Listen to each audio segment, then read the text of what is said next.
La bataille pour le maillot jaune risque encore d'être âpre pour cette avant-dernière étape. Dédougou, Koudougou.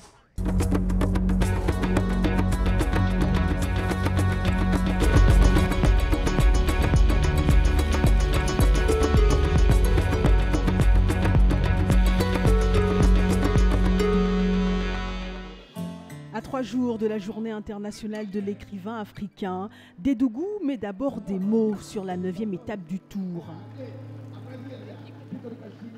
Salahidine Mraouni a pris le maillot jaune hier, ici à Dédougou.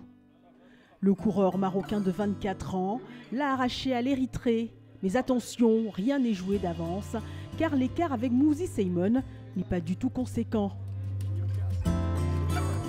À 2 jours de l'arrivée, on a encore un beau suspense parce que même si le Marocain Mraouni a aujourd'hui 6 secondes d'avance, le tour n'est pas encore gagné pour lui. 6 secondes, c'est rien, mais beaucoup en même temps. À ce stade de la compétition, on peut penser que ce sont les plus organisés stratégiquement qui s'imposeront. En attendant, ce sont les coureurs burkinabés qui s'illustrent lors des premières attaques matinales. Les hommes intègres qui ont à leur actif une victoire d'étape tentent des choses dès l'entame de la course. En essayant de bousculer le peloton durant ces 131 km de parcours. Mais en vain. Le peloton est groupé et traverse les champs de coton qui font la particularité de la région. Et puis, énième crevaison pour Aziz Nkiema depuis le démarrage du Tour. Décidément, le vainqueur de la 7e étape n'aura vraiment pas eu de bol avec son matériel. Mais Nkiema réussit à repartir. Ce matin, comme tous les autres matins, il fait chaud, 36 degrés à l'ombre. Mais il y a une particularité, le vent de côté. Alors, l'équipe marocaine s'organise et réalise un superbe coup de bordure qui va faire exploser le peloton.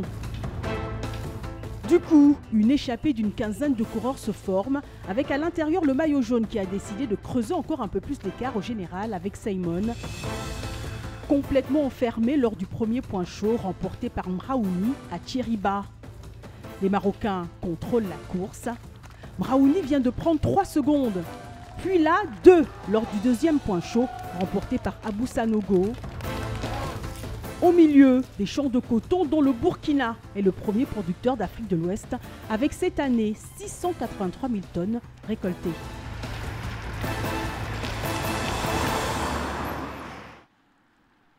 Les échappés se rapprochent de la ville de Koudougou, ville de naissance du journaliste et écrivain Norbert Zongo. Et toujours les Marocains qui mènent le groupe de tête jusqu'à la crevaison roue arrière du maillot jaune. La réparation prend une bonne quarantaine de secondes avant que Salahidine Mraouni reparte. Attendu par ses coéquipiers, Salahidine Mraouni se lance à la poursuite de ses compagnons d'échappée. Les Marocains s'organisent. Tandis que devant, Mouzi Seymon comprend qu'il peut tenter de creuser l'écart, mais il est le seul à rouler. Personne ne semble vouloir prendre les relais. Sans coéquipier en renfort, l'Érythréen est exténué. Mraouni et ses coéquipiers réintègrent l'échappée.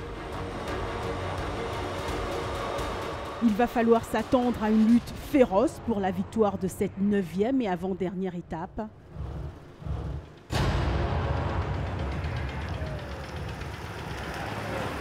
À 4 km de l'arrivée, personne n'a encore attaqué. Et c'est seulement à quelques mètres de la ligne d'arrivée à Koudougou que le sprint est lancé. Au milieu d'un public venu nombreux, c'est le jeune coureur ivoirien Abou Sanogo qui remporte cette étape. Deuxième victoire d'étape pour la Côte d'Ivoire et pour Sanogo. Et Salahdine Mraouni, vraiment trop fort aujourd'hui, conserve son maillot jaune. Au classement général, l'Érythréen Mouzi Seymon est désormais à 18 secondes du leader marocain. Demain, c'est déjà la dernière étape du Tour que vous pouvez aussi suivre sur le compte Facebook en live sur TV5 Monde Sport. À demain, salut.